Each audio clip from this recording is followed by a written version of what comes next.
You got out? How? It was all Cate.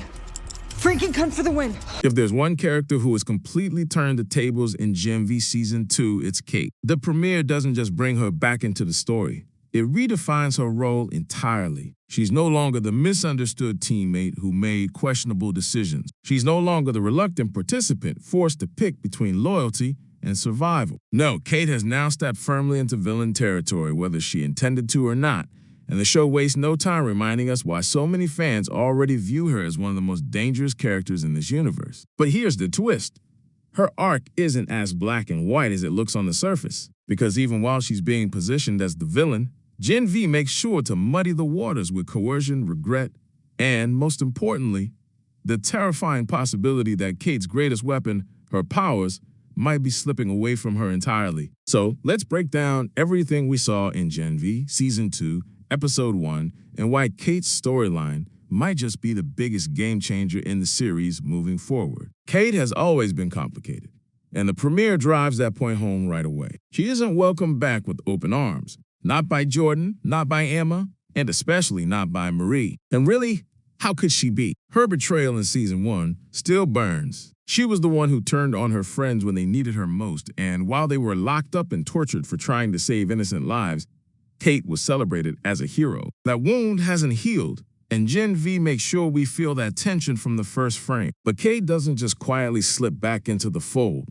She takes things further by openly working with Cypher. That alone cements her as a character to watch, because Cypher is the definition of untrustworthy. He's manipulative, dangerous, and very clearly scheming something larger than anyone around him fully understands. And yet, there's Cate, following his orders, even if it means betraying her peers again. One of her first tasks is to use Jordan and Emma to track down Marie. It's cold, calculated, and just another reminder of why no one should trust her. But what makes this worse is her ongoing manipulation of Sam. We saw in Season 1 how easily she could bend him to her will, erasing his doubts and steering his emotions.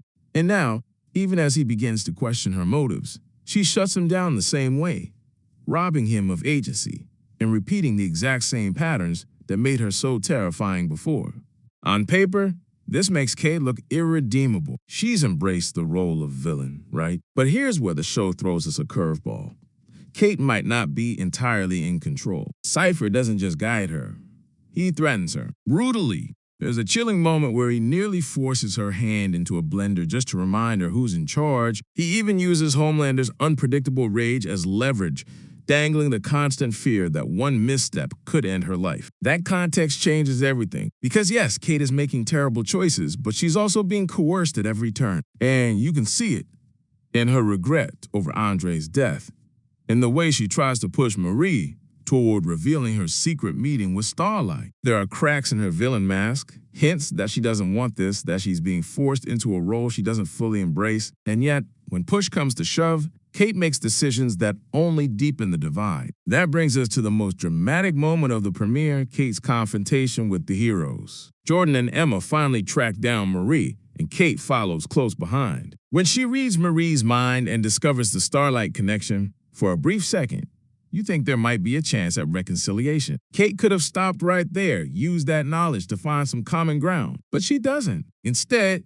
she pushes too far, trying to manipulate Marie with her powers, and that's when everything unravels. Jordan lashes out, understandably so, and Cate is left battered and bleeding on the ground. What follows is brutal, because it shows the heroes at their lowest point. Marie, Emma, and Jordan all hear her cries for help, but fear and bitterness take over. Marie, especially, is paralyzed by the thought that Cate might manipulate her if she gets too close, and so they walk away, leaving her to die. It's a shocking choice, one that doesn't cast them in the most heroic light. And yet, it makes Cate's vendetta completely believable. Who wouldn't be furious at being abandoned like that, left to bleed out by the very people you once called friends? Of course, Cate doesn't stay down for long. She heals, returns to Godolkin, and suddenly finds herself being treated as a martyr. The irony is brutal. She knows the truth, that her former friends left her to die, but she has to smile, play along, and let Vought twist her story into propaganda. For her own survival, she complies,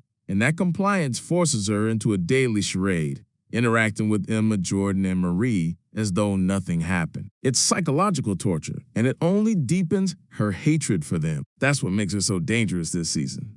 She's been pushed so far from the heroes that she may never find her way back, whether she wants to or not. But just when you think you know where Cate's story is going, genv throws in its biggest twist yet. Then we shift focus back to Cate, and this is where the show delivers one of its most important twists in Elmira. Cate has been viewed almost entirely as the betrayer since the season began, but this arc gives her a chance to fight back not just against Cypher, but against her own limitations. With her collar preventing her from using her powers, Cate seems as helpless as the rest, but she refuses to accept that. In a tense, clever move, she yanks a staple out of her own head and uses it to pick the lock on her collar. It's painful, it's desperate, and it's raw. Exactly what we expect from someone who has lived on the edge of loyalty and treachery for so long. When a guard arrives and finds her pretending to be injured, it's too late. Cate's collar is already unlocked, and for the first time in a long time, she has access to her powers again. This changes everything. The guard doesn't stand a chance. Cate takes the key, and in a move that feels almost redemptive, she uses it not just for herself, but to help Emma escape. That's where things get complicated. Cate and Emma's escape isn't just an action beat, it's an emotional one. Emma has been the most furious with Cate, the one least willing to forgive her, and now they're working side by side out of necessity. It forces them into a partnership that neither expected, and it hints at the possibility of reconciliation even if it's still buried under anger and mistrust. Together, they manage to free Marie and Jordan, but the relief is short-lived. They quickly realize the guards aren't even after them. They're chasing something else, or maybe someone else entirely. It's a reminder that, in Elmira, no matter what victories they score, the environment itself is built to crush them. They're not the main characters in Cypher's story, they're just his test subjects. But then comes the emotional climax of the arc, Annabeth. When Marie insists on finding her sister, the group has no choice but to follow. What they discover is heartbreaking. Annabeth is bleeding out, barely clinging to life, and Cypher's promises suddenly feel even more sinister. He wasn't lying. Annabeth really is an Elmira, but his version of saving her was never going to happen. It's all on Marie now, and this is where we see the true evolution of her powers. In an incredible moment, Marie refuses to let Annabeth die. She does the impossible, pulling blood back into Annabeth's body, reversing her injuries in a way that feels both miraculous and terrifying. For a series that's already shown us so much gore, this scene is surprisingly tender. Marie's power, rooted in blood, becomes a tool for healing instead of destruction. Cypher may have been right about her potential, but he never understood the heart that drives it. Marie saving Annabeth isn't just a display of power, it's a statement of who she is. And yet, even in this victory, the group is still trapped. They've escaped their cells, they've fought back, and they've performed miracles. But Elmira isn't done with it. Worse, they now have a non-powered, barely alive companion in Annabeth to protect, which makes their situation even more precarious. It's the kind of storytelling that keeps the stakes high while deepening the emotional ties between the characters. Cate's betrayal, Emma's anger, Jordan's empathy, and Marie's determination all collide here, creating a dynamic that proves this isn't just another superhero spinoff. It's a story about what happens when young people are forced to carry the weight of betrayal, trauma, and impossible choices. By the time this arc ends, the show has completely redefined its key players. Cate is no longer just the betrayer. She's someone capable of resilience and even redemption. Emma, though broken, finds herself tethered to Cate in a way she never wanted. Jordan continues to act as the moral center, reminding everyone of the humanity buried in even the worst villains. And Marie?